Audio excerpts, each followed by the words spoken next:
최근에 나오는 경제 뉴스 중에 가장 여러분들의 마음을 와 닿을 만한 뉴스가 원달러 환율 얘기를 안 드릴 수가 없는데 지금 29개월 2년 3년 만에 최저치에 왔어요. 1100원이 뚫릴까 말까 하고 있는데 제가 요거는 좀 관심이 있어서 시장에서 실시간으로 보고 있었거든요. 원달러 내려갑니다 했는데 갑자기 발표가 납니다. 정부 형님들이죠. 너희들 그렇게 가면은 쏘 곤란해요. 우리 너무 긴급하게 약세는 우리가 떼찌할 수 있어요 하는 순간에 이게 그 뭐라 그러냐면은 이게 정부의 개입이라 그러는데 자 그 전에 어떤 일이 있었냐. 달러원이 NDF, 이거 나이트입니다. 나이트 데스크 시장에서 밤 시장에 일반인들은 안 합니다. NDF 시장에서 롱 스탑이 물량이 나왔다 그래요. 한마디로 원달러 환율이 지금 1100인데 1200으로 갈 것 같아서 롱이죠. 매수 포지션을 잡고 있던 애들이 1100원까지 빠지니까 손절한 거죠. 아래로 손절한 게 롱 스탑 물량이라 그럽니다. 손절 물량이 나오면서 NDF에서 쭉 빠지면서 1100원이 깨지네 안 깨지네 뭐 이런 얘기를 하니까 그 다음날 기재부 외자학과장이 환율 변동이 과도하다. 이걸 구두 개입이라 그럽니다. 구두 개입.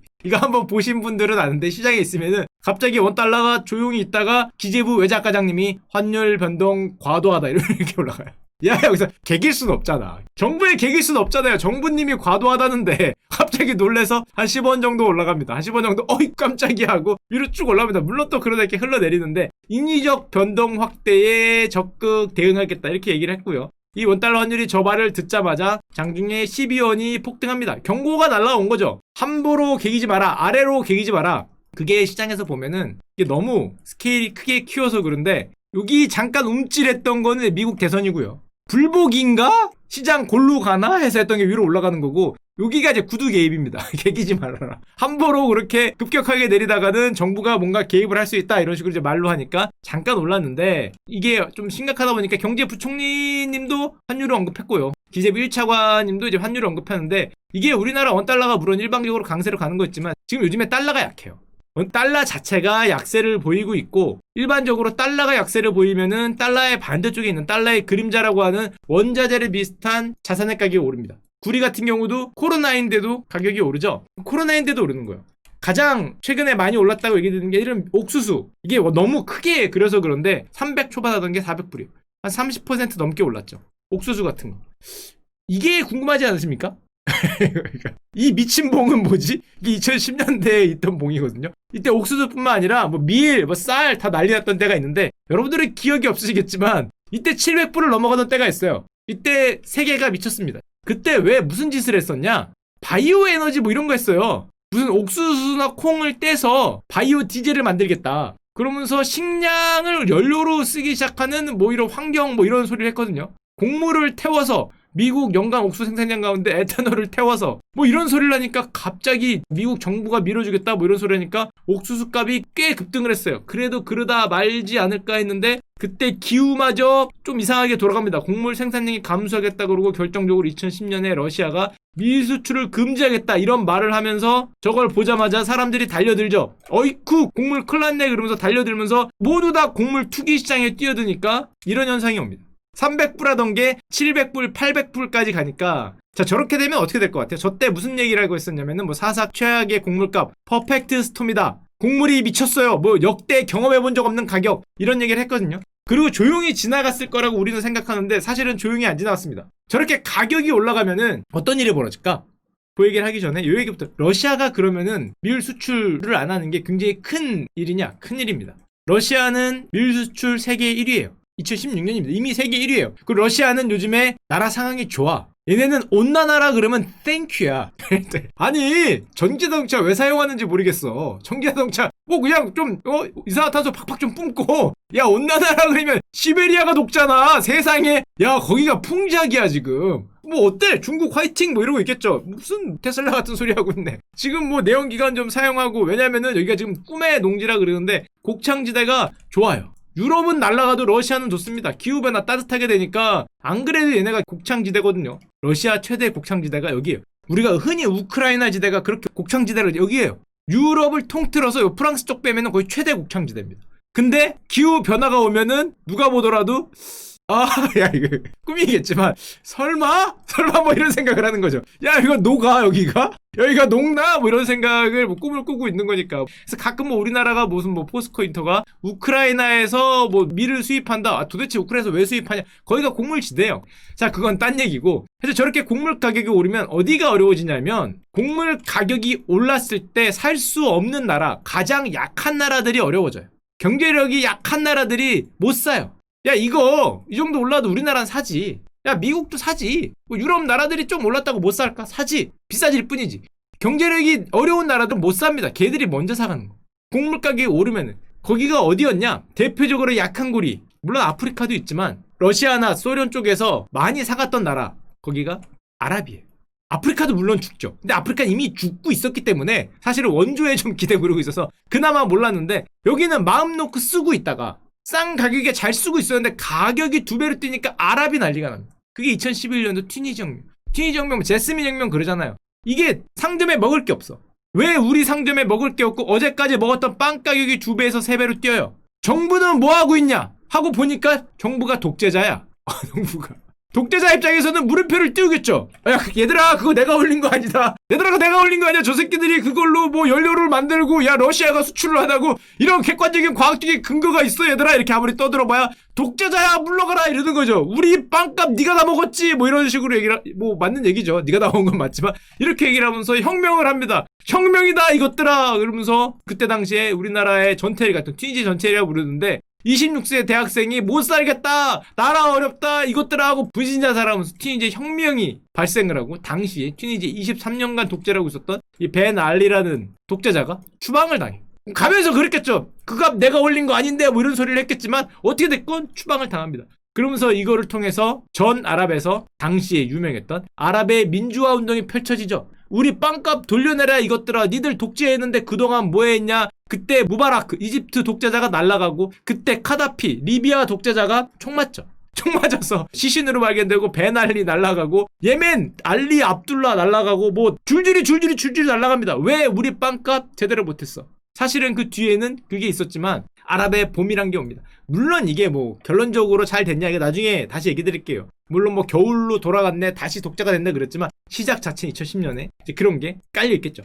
요즘에도 비슷한 게 있습니다. 요즘에는 러시아가 얼마 전에 2020년이죠. 밀, 옥수수, 곡물 수출을 금지합니다. 베트남도 금지해요. 그러면서 코로나발 식량 전쟁 이런 얘기를 하는데, 왜냐면은 코로나가 오니까 사람들이 나다니지 못하고 잘 교육이 안 되니까 서로 쌀 사재기를 해. 쌀 사재기라니까 쌀값이 막 오르고, 베트남 같은 나라에서는 자국에 파는 것보다 수출하는 게 돈이 더 많이 되니까 자국에 있는 쌀들이 너무 많이 나가는 거야. 그러니까 쌀이 수출이 금지가 됩니다. 이게 코로나발 식품 사재기라 그러는데, 조금 이유는 다르지만 베트남 내에서도 쌀이 부족해질 수 있다 그러니까 쌀 수출을 금지하고, 먹거리 반출을 막아라, 옛날하고 똑같죠. 그런 소리를 하면서 식량 민족주의 이런 얘기가 나오면서 가격이 올라가는 겁니다. 가격이 쭉쭉 올라가고 있는데, 뭐 전 세계 식량 공급만 위기다 뭐 그런 얘기도 하고, 중국은 중국대로 굉장히 공격적으로 곡물 수입을 확대하면서 어떤 일이 벌어지냐면은 요런 일이 벌어집니다. 물론 밑에는 달러 악세도 있지만 요렇게 지금 뭐 그렇게 많이 올랐다고 보긴 힘들지만 400불 하던 게 지금 몇 불입니까? 600불 근처까지 갔으니까 굉장히 가격이 많이 오르는 이런 일이 벌어지고, 물론 그 기저에는 달러의 약세가 굉장히 많이 작용을 하죠. 요거 100불 하던 게 한 10% 빠졌지만 10%라는 거는 굉장히 큰 값입니다.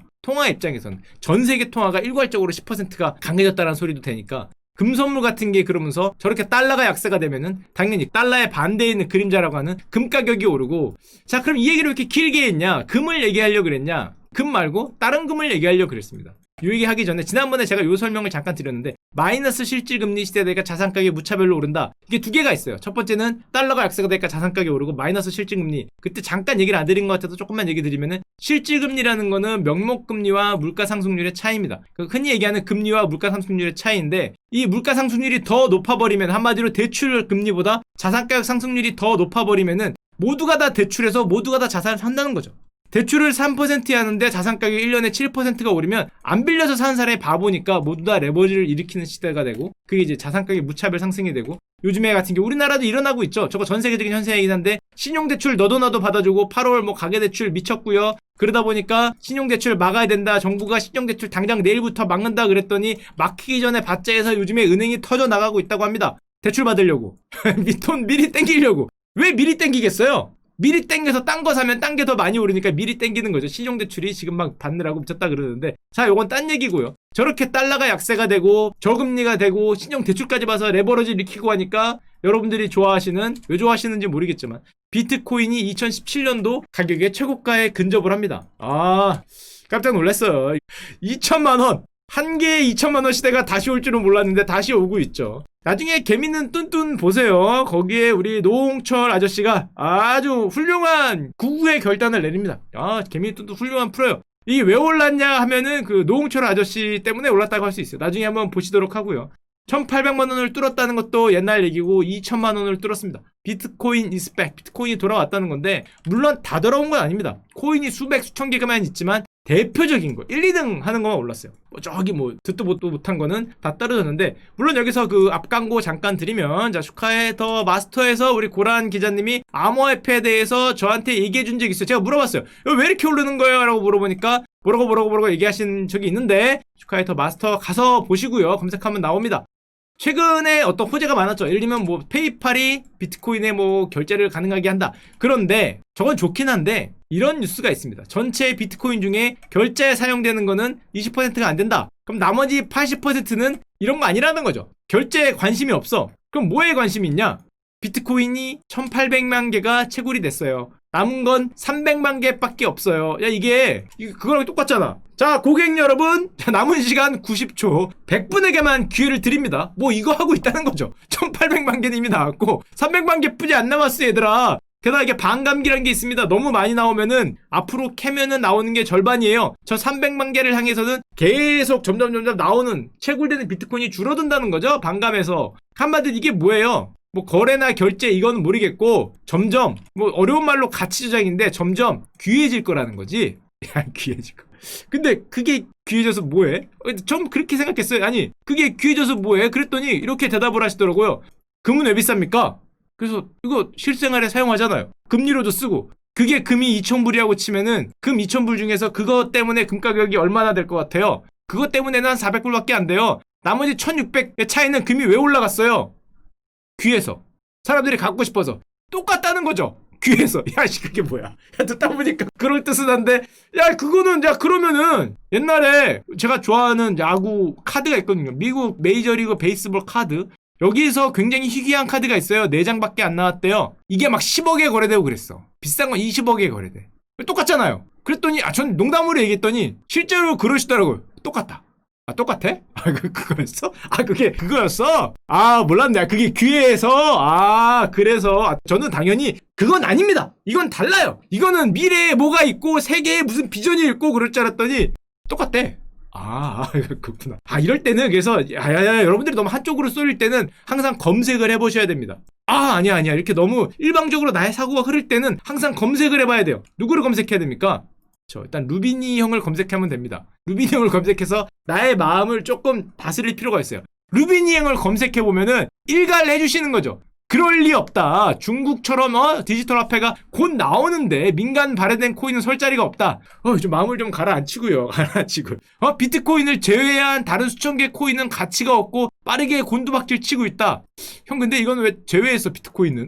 왜 제외하면 안 되는데. 나는 이게 궁금한데 이거 제외하고 얘기하면 어떻겠다는 거야. 하여튼 그렇습니다. 요즘에 코인 거래소들 대박 났죠. 어떤 이유서기 때문에 대박이 났고, 애널리스트 형들의 얘기에 따르면은 견해는 굉장히 극단적이다. 금처럼 갈 수 있냐? 이게 왜 비싸요? 이유는 없는 거죠. 희귀해지니까. 돈이 많아지니까. 금은 왜 비싸지냐? 희귀해지니까. 가격이 오르니까. 그럼 똑같이 오르겠다는 거고, 어떤 사람들은 화폐로서 가치가 떨어지기 때문에 이제 가치가 없다 이런 얘기를 하자는 건데, 한마디로 디지털 금이나 디지털 골동품이 될 거냐? 이걸 갖고 싸우고 있다는 거죠. 지금 얘기에 따르면. 자, 그런데 이건 우리가 그냥 일반적으로 하는 얘기고, 이거를 실제로 실생활에서 적용한 미친 기업들이 있습니다. 아, 이거 쉽지 않은데. 제가 2개를 갖고 왔어요. 많은데 어떤 기업이 있냐? 1번 스퀘어라는 기업이 있습니다. 아, 모르셔도 돼요. 전혀 중요한 기업 아니에요. 이게 뭐 하는 기업이냐? 그냥 온라인 결제 서비스하는 기업이에요. 온라인 결제 서비스. 근데 왜 이렇게 가격이 올랐냐? 얘네는 캐시웹이라고, 물론 거래도 합니다. 비트코인 거래도 하는데 자산의 1%를 비트코인으로 산다. 이게 온라인 결제회사인 줄 알았더니 비트코인 투자회사라는 거죠. 그래서 매출액의 2분기의 절반이 비트코인 투자 차익이었다. 진짜 훌륭합니다. 뭐 500억 몇백억씩 자산의 1%가 생길 때마다 비트코인을 산다는 거죠. 물론 이제 스퀘어가 캐시앱이라고 개인 투자자들이 비트코인을 구입한 어떻게 보면 거래소 비슷한 역할을 하기 때문에 중요 수입액이기도 한데, 야, 그러면서 뉴스가 저 회사는 신기한 게, 물론 결제 서비스로도 굉장히 훌륭한 회사인데 비트코인 4,700개 샀어요 뿌 이런 거를 뉴스로 내면서 야, 주가가 저렇게 올라가고 있다는 거고. 자, 이건 사실은 양반입니다. 조금 더 멋진 회사가 있어요. 깜짝 놀랐어요. 절대 사라는 거 아니고 저도 처음 본 회사입니다. 유명한 회사가 있습니다. 마이크로 스트래티지라는 회사가 있어요. 시가총액은 1조 정도 돼요. 뭐하는 회사냐? 비즈니스 정보 제공 업체입니다. 그럼 왜 갖고 왔냐? 이 회사가 놀라운 결정을 합니다. 인플레이션 해지를 위한 새로운 자본 배분 전략의 일부로 비트코인 투자를 결정했다. 그래, 뭐 살 수 있지. 자산이 시가총액 1.3조거든요. 얼마어치 샀는데 5천억. 본업이고 나발이고 없는 거죠, 이 정도면. 야, 이거 5천억 샀대. 1조짜리 회사가 38,250개 질렀죠. 가지야. 왜 샀어? 이거 얘네처럼 뭐 캐시앱처럼 비트코인 거래 서비스를 하나? 아, 그거 아니고 CEO가 비트코인의 미래를 신봉한다. 아, 내가 좋아서 샀다는 거죠. 내가 좋아서 샀는데 5천억을 샀어. 야, 통크시다. 진짜 저런 위대한 배짱, 저 담력, 장기적으로 보유할 가치가 크다. 5천억을 질렀다는 거죠, 회사 돈으로. 물론 자꾸 뭐라 그러니까 2억 달러 절반 정도는 언제든지 팔 수 있다 뭐 이런 얘기를 해주시긴 해줬지만, 저 담대한, 어떻게 보면 저거 잘못하면 횡령이거든요. 물론 얘기를 하고 있겠지만 잘못 걸리면 횡령으로 걸릴 수도 있는데, 그거 하라고 준 돈이 아니잖아 이렇게 얘기할 수도 있는데, 그런 얘기를 하려고 했지. 주주들이 너희들 그거 하라고 둔 돈이 아니다, 딴 데 투자하고 너희들이 하는 정보 서비스에 제대로 집중해라고 얘기를 하려고 그랬는데 이게 만약에 이렇게 했을 수도 있는데, 했는데 이게 가격이 이게 5천억이거든요. 5천억. 그런 얘기를, 이의를 제기하기에는 조금 금액이 컸는데, 얼마를 벌었냐? 10월 28일까지 1억 불, 1,300억 벌었고요. 우리가 지난 3년간 번 돈보다 많다. 이게 10월 28일입니다. 한 달 만에 가격이 더 올랐죠? 이렇게 올랐거든요. 한 30% 더 올랐으니까 5천억에 30%면 얼마입니까? 또 1,500불이죠. 3년 영업이익보다 많다는 거 플러스 1억 불 아마 더 벌었을 거예요. 6년 영업이익보다 많이 벌었습니다. 저렇게 많이 버니까 주주들이 이렇게 손을 들다가 역시 자네야 훌륭한 친구구만. 진작 얘기하지 그랬어. 그런 훌륭한 비전을, 자네의 비전을 내가 못 알아본 거 미안하네. 뭐 얼마 했다고? 5억 불. 좋아. 야, 지금 수익률은 40% 났겠죠? 5억 불 좋아. 야, 한 50억 불 갖고 있지. 5억 불밖에 없나? 아, 참, 자네 통이 그거밖에 안 됐는지 좀 섭섭하지만 뭐 그 정도면은 뭐 충분하게 있네. 그래, 뭐 다음에는 50억 불 정도 있기를 바라네. 이러면서 CEO가 그때서 조심스럽게 얘기를 했습니다. 트위터로. 개인적으로도 있다. 1927억. 야, 부자구나. 갑부시네, 갑부. 개인적으로 2천억이 있다고? 그리고 지금 3,700억이 됐다는 거죠. 괜찮아. 훌륭한 친구구만. 훌륭한 친구야. 뭐 50억 불이 아니라 한 500억 불쯤 들고 있었으면 더 훌륭했겠지만, 훌륭한 친구라고 할 수 있는 거죠. 그러면서 주주들이 갑자기 손을 들고 뭔가 항의를 하려다가 이게 그 회사 주가입니다. 마이크로 스트래티지. 하려다가 이게 이렇게 되더니, 야, 이게 뭐야, 이게 그냥 뭐 가는 거죠. 얘들아 6년치를 벌었단다, 얘들아 가자 하면서 지금도 가고 있습니다. 6년치를 벌었단다. 야, 이럴 바에 비트코인을 사지 내가. 하여튼 뭐 이럴 바에 비트코인 사지 뭐 하려고 라는 생각이 들지만, 자, 그러니까 그때서야 우리 CEO 아저씨가 기염을 토하고 있습니다. 100년 넘게 보유할 계획이다. 뭐 지금은 그런 것 같죠. 물론 이게 홀라당 빠지면은 바로 다음날 팔 수 있겠지만, 뭐 기염을 토하고 있습니다. 세상 모르는 일이에요. 오래 살아야 되는 거죠.